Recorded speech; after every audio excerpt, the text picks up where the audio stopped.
when I arrived, we had to figure out the state of the company. It took a while because then we realized that the books were not sitting well. So we worked with the auditors and the staff here to just get the right state of books. And then many suppliers had stopped supplying. So it was about also restoring confidence.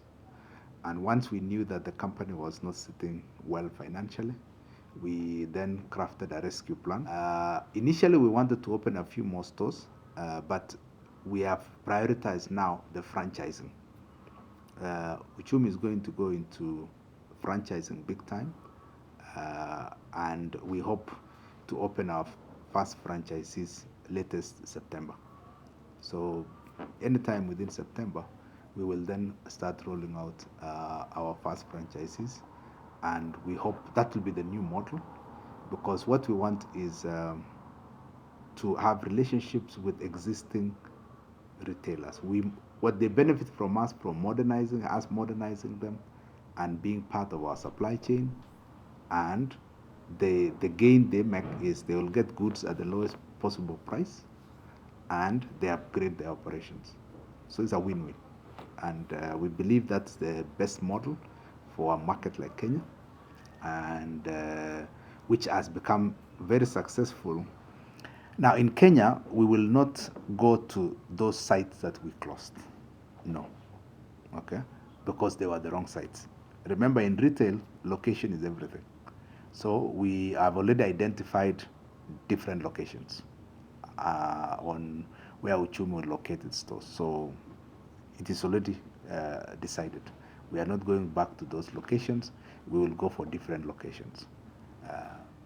Half of that 3.6, we have given them an offer to convert into equity. So then we remain with a balance of 1.8.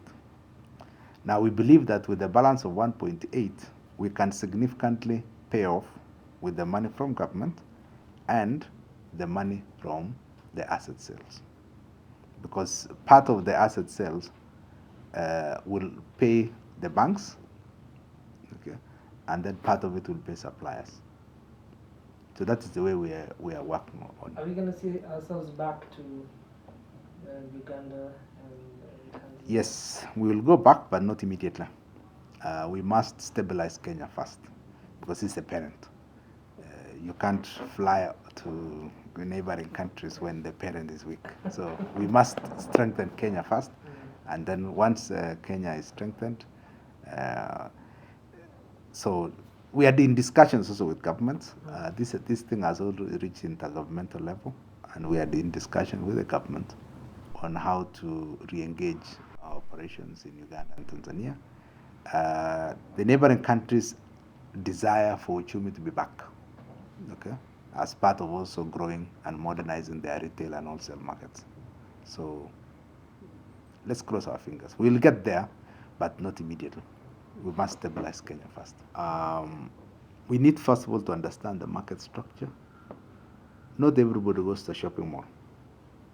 That's one weakness that the market has made an assumption of, that everybody has a car, or there's efficient public transport that can take you to a mall and back to your house. We don't have it in Kenya. So we have to find a model that takes us closer to the wananchi, but in a very efficient way, because that any inefficiency is passed over to the consumer.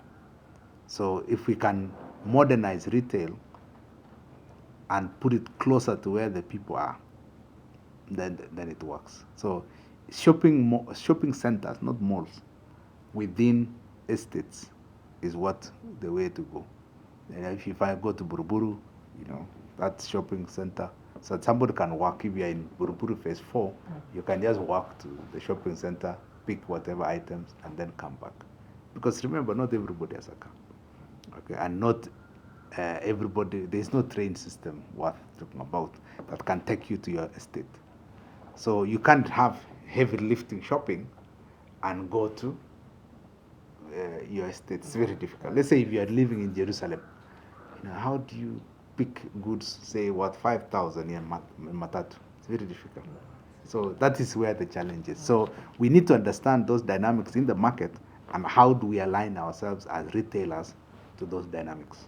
So if you go say Jogo Road, you know, our Jogo Road branch must have unga every day, because for the people of that area, they buy in Kadogo size and it's every day, because them they earn every day. So we understand them.